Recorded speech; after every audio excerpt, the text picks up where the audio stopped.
किताब, हिंदुइज्म की किताबों, बुद्धिस्ट की किताबों या जिस तरह की भी कौम से ताल्लुक रखने वाली किताबों, आप तमाम के तमाम किताबों का मुताला कर लें। आप तमाम की तमाम किताबों को आप खंगाल करके रख दें, आपको ये जुमला कहीं नहीं मिलेगा कि उसके देवी या देवताओं ने अपने ग्रंथों के अंदर ये बयान किया हो,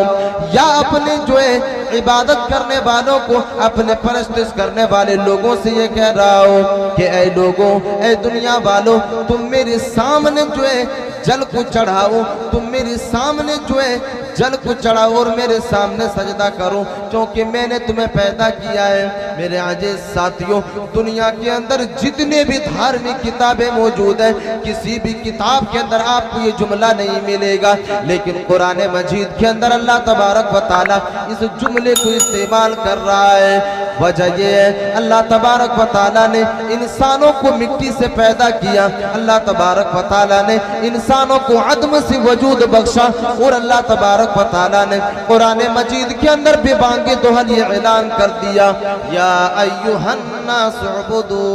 रब्बकुमुल्लज़ी खलक़कुम, ऐ लोगों तुम मेरी इबादत करो, क्योंकि मैं ही तुम्हारा रब हूँ और मैंने ही तुम्हें पैदा किया है। यहीं पर बस नहीं, अल्लाह तबारक व तआला आगे बयान कर रहा है, अल्लज़ी जअल लकुमुल अर्द फिराशा, अल्लाह तबारक व तआला कह रहा है कि ऐ लोगों, हमने सिर्फ तुम्हें पैदा ही नहीं किया, ऐ लोगों, हमने तुम्हें सिर्फ इस दुनिया के अंदर जिंदगी ही अता नहीं की है, बल्कि हमने तुम्हें तो इस दुनिया के अंदर ऐसी ऐसी नेमतें अता कर दी हैं, हमने तुम्हें दुनिया के अंदर ऐसी ऐसी नेमतें दे दी हैं जिसके बिना तुम इस दुनिया के अंदर अपनी जिंदगी को नहीं गुजार सकते थे। अल्लाह तबारक व तआला इस आयत करीमा के अंदर उसी नेमतों की तरफ इशारा कर रहा है, अल्लज़ी जअल लकुमुल अर्द फिराशा, ऐ लोगों तुम इसलिए मेरे सामने सजदा करो, ऐ लोगों तुम इसलिए मेरे सामने जो अपने जबीले नियाज को खम करो, क्योंकि जमीन को मैंने तुम्हारे लिए फर्श बनाया है। हम और आप जिस जमीन के ऊपर चलते हैं, हम और आप जिस जमीन की जो है छातियों को चीर करके अनाज को उगाते हैं, हम और आप जिस जमीन की छातियों को चीर करके हम मीठा पानी हासिल करते हैं, जिस जमीन के ऊपर हम दौड़ते हैं, जिस जमीन के ऊपर हम जो है तकब्बुराना रवैया इख्तियार करते हैं, अल्लाह तबारक व तआला उसी जमीन की तरफ इशारा कर रहा है, उसी पृथ्वी की तरफ इशारा कर रहा है, और अल्लाह तबारक व तआला कह रहा है, अल्लज़ी जअल लकुमुल अर्द फिराशा, ऐ लोगों तुम इसलिए मेरे सामने सजदा करो, क्योंकि इस जमीन को मैंने तुम्हारे लिए फर्श बनाया है। जिस जमीन के ऊपर तुम चलते हो, जिस जमीन के ऊपर तुम अपनी जिंदगी को बसर करते हो, तुम इसलिए मेरी इबादत करो। यहीं पर बस नहीं, अल्लाह तबारक व तआला एक तीसरी नेमत के बारे में बयान कर रहा है, अल्लज़ी जअल लकुमुल अर्द फिराशा वस्समाअ बिनाआ,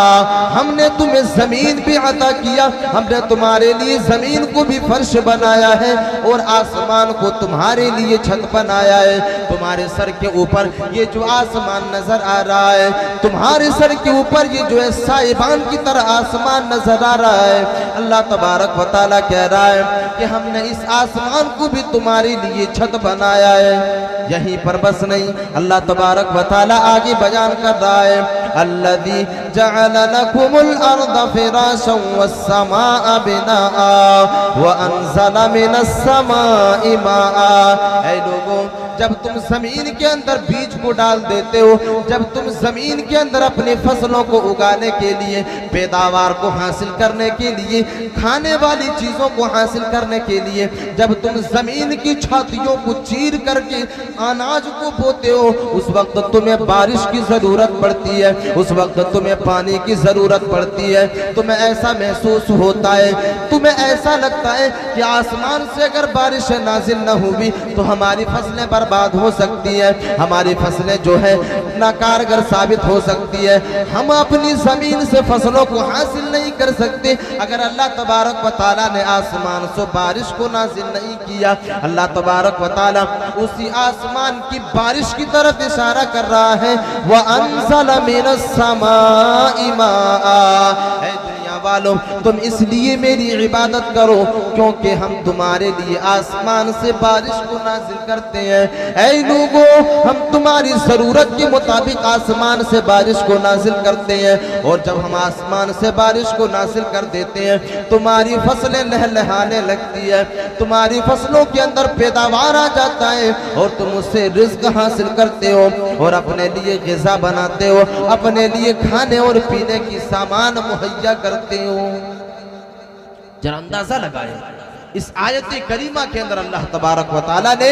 انسانوں کو عبادت کرنے کی جو ریزن ہے، وجہ ہے، اس وجہ کو بیان کر دیا۔ اگر تمہاری ذہنوں کے اندر یہ خیالات آتے ہوں، یہ تصورات آتے ہوں کہ آخر ہم عبادت کریں تو کیوں کریں، وجہ کیا ہے، ریزن کیا ہے، ہم کیوں اللہ کے سامنے سجدہ کریں، میرے عزیز ساتھیوں اللہ تبارک و تعالیٰ نے ہمیں اور آپ کو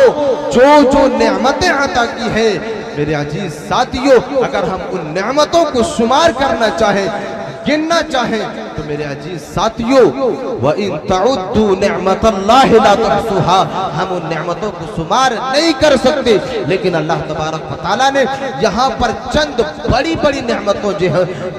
نعمتوں جو ہے اللہ تبارک و تعالیٰ نے یہاں پر بیان کیا اور لوگوں کو خبردار کیا، آگاہ کیا کہ میں تمہیں اس لیے عبادت سے حکم دے رہا ہوں کہ ہم نے یہ چیزیں تمہیں اس دنیا کے اندر عطا کیا ہے۔ اللہ تبارک و تعالی سب سے پہلے اپنے حقوق کا تذکرہ کر رہا ہے، وَاعْبُدُوا اللَّهَ وَلَا تُشْرِكُوا بِهِ شَيْئًا، اے لوگوں تم میری عبادت کرو، اے لوگوں تم میرے سامنے اپنے سر کو جھکاؤ، میرے سامنے سجدہ کرو اور میرے ساتھ کسی کو شریک نہ ٹھہراؤ۔ میرے عزیز ساتھیوں یہ تو اللہ تبارک و تعالی کا حق ایک انسان کے اوپر ہے۔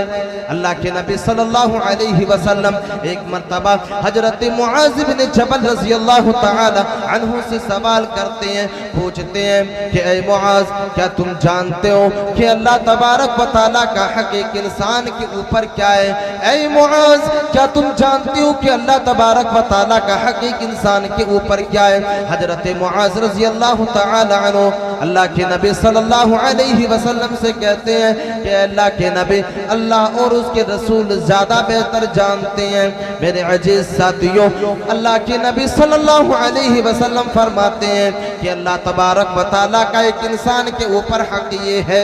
کہ وہ انسان اللہ تبارک و تعالیٰ کی عبادت کرے، اللہ تبارک و تعالیٰ کی بندگی کرے، اور جب ایک انسان اللہ تبارک و تعالیٰ کی بندگی کرے اس کے ساتھ ساتھ وہ انسان اللہ تبارک و تعالیٰ کے ساتھ کسی کو شریک نہ ٹھہرائے، اللہ تبارک و تعالیٰ کے ساتھ کسی کو ساجی اور پارٹنر نہ بنائے۔ میرے عزیز ساتھیوں پھر اللہ کے نبی صلی اللہ علیہ وسلم آگے بیان کرتے ہیں کہ اللہ تبارک و تعالیٰ کا حق یہ ہے، اور اللہ تبارک و تعالیٰ کا بندوں کے اوپر حق یہ ہے کہ جب ایک انسان اللہ تبارک و تعالیٰ کے سامنے سجدہ کر لے اور اللہ تبارک و تعالیٰ کے ساتھ کسی کو ساجی اور پارٹنر نہ بنائے، کسی کو اللہ تبارک و تعالیٰ کے ساتھ شریک نہ ٹھہرائے، تو اللہ تبارک و تعالیٰ کا حق یہ ہے کہ وہ انسان کو جہنم کے عذاب سے بچائے، اللہ تبارک و تعالیٰ اس انسان کو عذاب میں مبتلا نہ کرے، اللہ تبارک و تعالیٰ اس انسان کو پریشانیوں میں مبتلا نہ کرے۔ میرے عزیز ساتھیوں یہ اللہ تبارک و تعالیٰ کا حق ہے۔ اے لوگوں اللہ تبارک و تعالیٰ نے ہمیں اس دنیا کے اندر اشرف المخلوقات بنا کر کے پیدا کیا ہے، اللہ تبارک و تعالیٰ نے ہمیں اس دنیا کے اندر عدم سے وجود بخشا ہے۔ ہماری ذمہ داری ہے کہ ہم اس رب کے سامنے سجدہ کریں، ہم اس رب کی عبادت کریں۔ اللہ تبارک و تعالیٰ نے حقوق کے فہرست میں سب سے پہلے اپنے حق کو بیان کیا۔ سب سے پہلے اللہ تبارک و تعالیٰ نے اپنے حق اور اپنے حقوق کا تذکرہ کیا کہ یہ اللہ تبارک و تعالیٰ کا حق ایک انسان کے اوپر ہے۔